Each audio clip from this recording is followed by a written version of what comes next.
Well. Premier Sports TV here. So, Floyd Mayweather just stated that Andre Ward is open to fighting Jake Paul in an exhibition match. And basically, Andre Ward just said that I'm willing to knock Jake Paul the F out. If Jake Paul takes this fight, man, it would be bad. You're talking about a man in Andre Ward who pretty much dismantled Kovalev in Kovalev's prime. Like it wasn't like a Kovalev that fought Canelo, and I thought that was like that knockout was a little fake to me. But that's in the past, whatever. But that was when Kovalev was like still competing and was in love with boxing and was still at the top, at the pinnacle of his career. And Andre Ward literally broke him down and picked him apart little by little until he made him quit.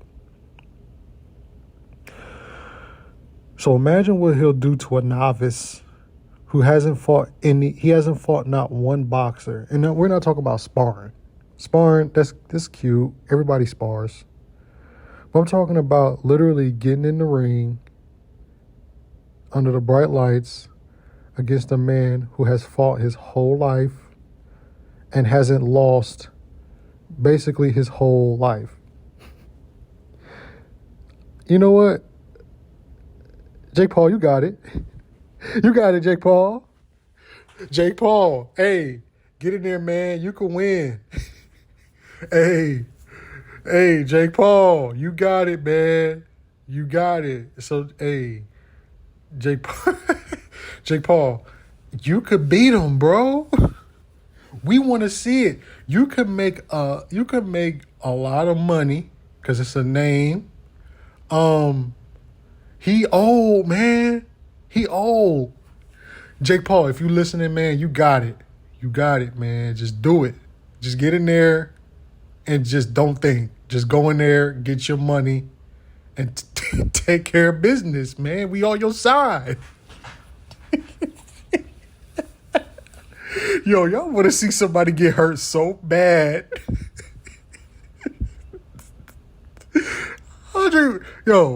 It wouldn't even. As soon as, because Andre Ward, if you really watch his fights, right?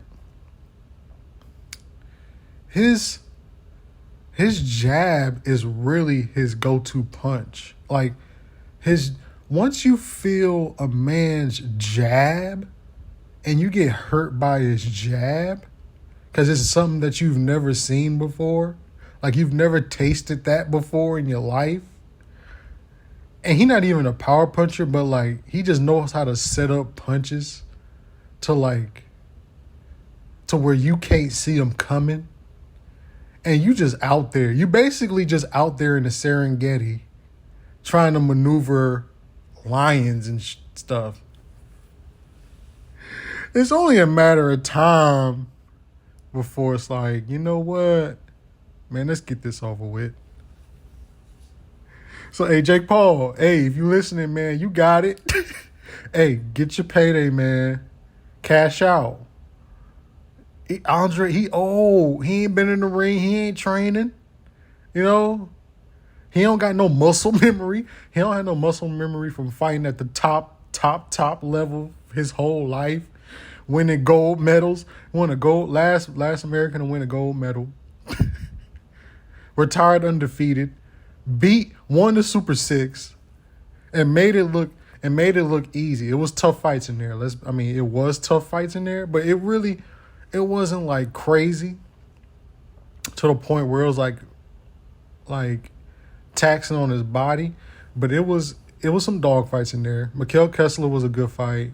Carl Froch, even though Andre Ward made that look easy, it was really a dog fight. And he's also said that in different interviews where he was like, his toughest fight was Carl Froch because he could tell, like, looking in his eyes, like Carl Froch was like, you're gonna have to kill me to beat me. And that's what I respect about like UK fighters. They really take boxing serious over there because that's like the first or second sport over there, so they take it serious. So like he said that Carl Froch was probably his toughest fight. So even though he on paper like watching the fight on the outside looking in, it wasn't like it didn't look like it was too crazy, but being in the ring before and then like understanding how certain fights go and knowing that like it's not easy fighting somebody that's like just as not as skilled as you, but he's tough, just as tough and rugged as you, and he fights back all 12 rounds. It was a tough fight. And then he went on to the light heavyweight division, beat Sullivan Barrera. He actually dropped Sullivan Barrera where he with a shot that he didn't see, that he set up. He baited him to the ropes. Sullivan Barrera, he threw his two and didn't bring his hand back to his chin or the top of his head, and left hook dropped him and pitched a shutout too. Then he fought Kovalev twice. We're not even gonna talk about Alexander Brand, whatever. Fought Kovalev twice. The first fight was close. I don't wanna sit here and act like he dominated that. It was a close fight. It really could have went either way. Got dropped, and got up like a champ. And boxed. Went back on his went to being a pure boxer. Went to the body. Started with the body. Very smart. And then just outpointed him with activity. But the second fight, I was watching the fight. So this is the great thing about boxing, right? So to the naked eye, I watched the fight over again recently. It was maybe 1 or 2 weeks ago. And watching the fight, right? Andre Ward, it was like the complete opposite of the Carl Froch fight. Meaning, Andre Ward in the Carl Froch fight won every round, clearly, right? But it was a tougher fight than what it looked like on the outside looking in. But the Kovalev fight, on paper, Kovalev won rounds due to activity, but Andre Ward was really dominating the fight. It's one of those unique situations where it was like, yeah, the other guy's winning rounds, but the other guy is doing the right things and chopping down the tree to break his opponent in the later rounds, which is crazy because it's like, when you're scoring, right, and you're being objective, I gave Kovalev maybe rounds 2, maybe 3. I don't remember exactly how I scored it, but it was close going into maybe the 6th or 7th round, and then Andre Ward completely broke him down. Versus Jake Paul, it would be that times 10. And Andre Ward would dominate. And it would be 1 or 2 rounds before, because if you really watch it, Andre Ward is a devastating body puncher. It's devastating. He really when he, in terms of going to the body, he don't really care about sitting down on his punches to the head unless he's setting it up with a measured jab, where he holds the jab out, right? And then sits down on the 2 once he blinds you with that stick. So it's but to the body, every shot is trying to put pain. Every shot, he's really sitting down to the body. And that's cool. And it makes sense, right? It makes sense. Because he's well schooled. He's well schooled in American boxing. And in the pros, that's the key. It's going to the body. They really teach you to go to the body. And the amateurs is just more about getting points. You know, it's just more about just throwing punches and getting points. But all in all, what I'm saying all that to say that Jake Paul, you're gonna get hurt, man.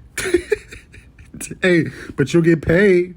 Hey, respect. At the end of the day, you'll get paid because you're not a boxer. I mean, at the end of the day, you fought what?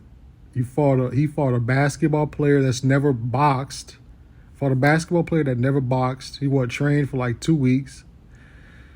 He fought a UFC fighter. A UFC fighter that was like retired or something like that. I don't remember his name. The out of shape dude. He fought and then he fought my boy, what's his name?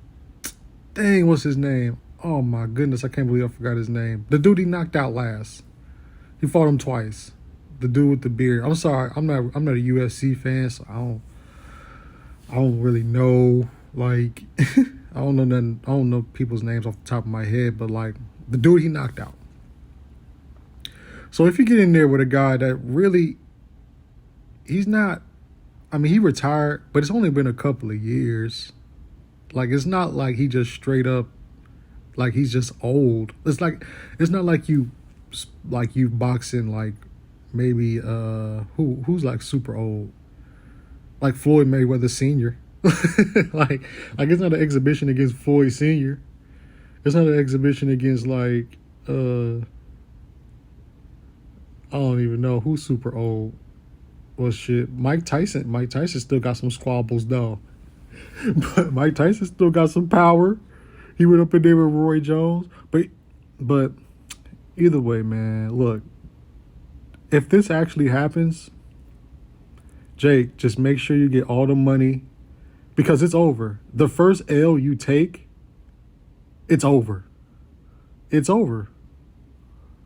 Because it's not like you a boxer, right? Because it's not like you Rolly. Like Rolly was talking a bunch of mess because he's actually a boxer and he'll bounce back because he's young. He's young. He'll bounce back. He just needs to focus on like his technique. He's very like he leans in. He reaches a lot. He just needs to focus on his technique, cutting off the ring. Because he was just following Tank. He wasn't really cutting off the ring to get closer. He was just like following them. And then once Tank got close to the ropes, that's when he started throwing punches. But, if you cut off the ring, you wouldn't have to reach as much because you cut off the ring, you got closer. But at the end of the day, we talking about Jake Paul.